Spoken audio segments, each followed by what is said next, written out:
Hello. आज है हमारा एसबीआई और आईबीपीएस पीओ सीरीज़ का डे 2। Good morning. आज मेरी नींद थोड़ी जल्दी खुल गई, फिर मैं सोया नहीं, उठ के प्रोबेबिलिटी के क्वेश्चंस करने के लिए बैठ गया। जो लेवल 1 के 44 क्वेश्चंस थे वो मैंने फिनिश करे आज। और मैं अब मॉर्निंग में ये करता हूँ कि 2 घंटे या 2.5 घंटे में एसबीआई और आईबीपीएस पीओ के लिए देता हूँ। उसके बाद बाकी सब पढ़ना स्टार्ट करता हूँ। उसके बाद मैं रनिंग करने के लिए चला गया। आज मैंने 3 किलोमीटर रनिंग करी। आके मैं अपनी हैबिट बुक लेके बैठ गया पढ़ने के लिए। इसमें आज मैंने पढ़ा कि स्टारबक्स की जो ट्रेनिंग मैनुअल है उसमें हैबिट्स को सेव करने के लिए क्या क्या चीज़ लिखी हुई हैं उसके बारे में पढ़ा। फिर मुझे भूख लग रही थी तो मैंने एक आमलेट बनवाई और आमलेट खा ली। उसके बाद मैंने पजल मानिए जो ऑलिव बोर्ड की बुक है उससे 3 पजल बनाई मेंस लेवल की, क्योंकि पजल एक ऐसी चीज़ है जो मुझे लगा है कि अगर 1-2 दिन के लिए भी छोड़ दी तो स्पीड चली जाएगी, अगर करते रहोगे तो स्पीड बनी रहेगी।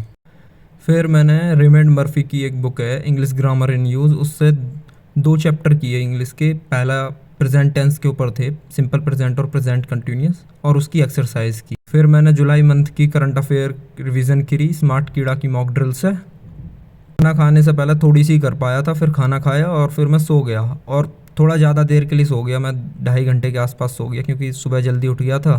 फिर मैंने पीएम मॉक पे एक मॉक टेस्ट था पीओ का लाइव, वो मॉक टेस्ट दिया, और उसमें इंग्लिश ऐसी आई थी कि मतलब पैसेज तो मुझे पता ही नहीं चला क्या था। मैंने अटैम्प्ट करे, उसमें से बहुत सारे गलत भी हो गए।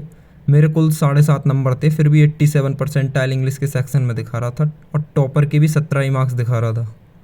पैसेज की लैंग्वेज कितनी भी टफ हो, टॉपिक जाना सा रहे तो आसान हो जाए पढ़ने में। बट ये तो कुछ ऐसा था कि बैक्टीरिया वगैरह से रिलेटेड था।